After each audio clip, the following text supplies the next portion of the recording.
पनवेलमध्ये एक थरारक आणि विश्वास बसणार नाही असा प्रकार सध्या चर्चेचा विषय ठरलाय।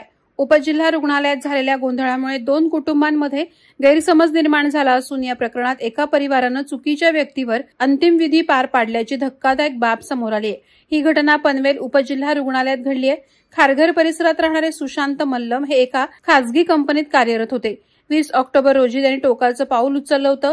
त्याच दिवशी नवीन पनवेल परिसरातील सुरक्षा रक्षक बिष्णाव रावत यांनीही तसाच निर्णय घेतल्याचं समोर आलं। दोन्ही व्यक्तींची प्रकरणं पोलिसांकडे नोंदवल्यानंतर त्यांच्या पार्थिव तपासणीसाठी पनवेल उपजिल्हा रुग्णालयात पाठवण्यात आलं होतं। दोघंही नेपाळमधील रहिवासी असल्यामुळे ओळख पटवण्याच्या प्रक्रियेत गोंधळ झाला। रुग्णालय प्रशासनानं रावत कुटुंबियांना व्हिडिओद्वारे ओळख पटवण्यासाठी बोलावलं, मात्र दाखवण्यात आलेला देह प्रत्यक्षात सुशांत मल्लम यांचा होता। रावत परिवाराने कोणतीही शंका न घेता तो स्वीकारला आणि तातडीनं अंतिम विधी पूर्ण केले। दरम्यान सुशांत मल्लम यांच्या नातेवाईकांना नेपाळहून पनवेलला येण्यासाठी काही दिवस लागले। ते रुग्णालयात पोहोचले असता त्यांनी देह त्यांच्या मुलाचा नसल्याचं स्पष्ट केलं।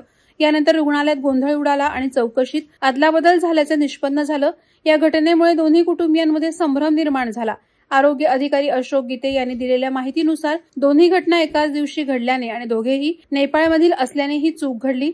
नंतर रुग्णालय प्रशासनानं दोन्ही कुटुंबांना एकत्र बोलावून चर्चा केली आणि समजुतीने तोडगा काढण्यात आला। अखेर दोन्ही कुटुंबांनी परस्पर सहमतीने उरलेल्या देहाचे अंतिम संस्कार करण्याचा निर्णय घेतला। पनवेलमध्ये घडलेला हा ओळखीतला गोंधळ केवळ रुग्णालय प्रशासनासाठी नव्हे तर दोन्ही कुटुंबियांसाठीही अत्यंत वेदनादायक ठरलाय। या घटनेनं स्थानिकांमध्येही चांगलीच खळबळ उडाली आहे। वादळवारा लाईव्हसाठी न्यूज ब्युरो पनवेल। नवी मुंबई व रायगड जिल्ह्यातील ताज्या बातम्या आणि घडामोडींसाठी सबस्क्राईब करा वादळवारा लाईव्ह चॅनल आणि दाबा बेल आयकॉन।